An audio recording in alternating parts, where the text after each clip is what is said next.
Okay, so I know I've been kind of quiet for a while.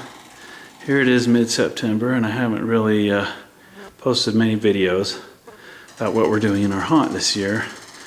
This is what I've been working on mostly. I call him Hatbox Creep.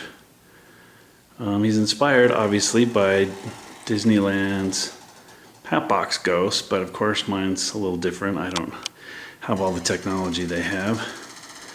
But it's basically a Cauldron Creep with no cauldron.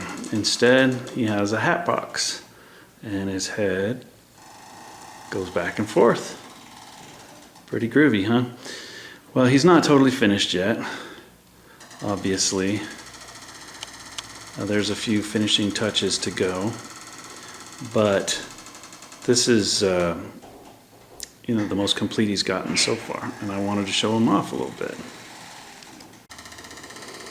Okay, so true story, I was sitting in the Rocky Mountain Haunters gathering next to Greg Shoup, and I mentioned to him that I had thought about trying to make a Hatbox Ghost.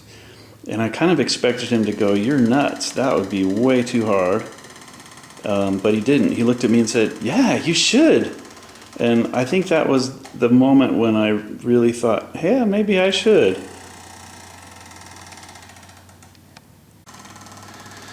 Okay, so the heads are actually blow mold skulls.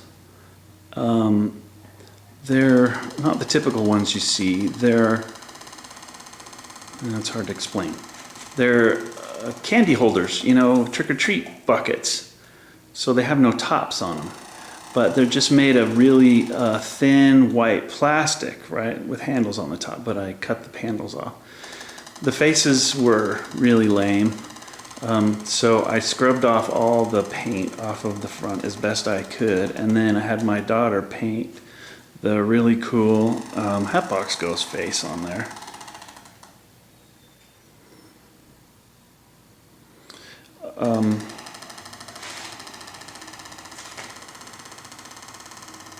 Then, to make them disappear, okay, so there's a light inside, right? I put a white LEDs in each of them and covered them with, I was searching for the exact right fabric to use was a major deal, by the way. But I finally settled on kind of a thin black spandex fabric. And it's actually stretched over those plastic skulls. And it gives it a really dark finish when the light's off, but then it's thin enough and the light's bright enough to make it shine through. It gives it kind of a cool, kind of ghostly look too. It almost looks like it's projected, even though it's not, and still, they projected at Disneyland. That's how they projected from the inside, right? But yeah, so obviously I don't have the same kind of budget they have, but the hat box, I thought about using a real hat box, but instead I ended up using a concrete form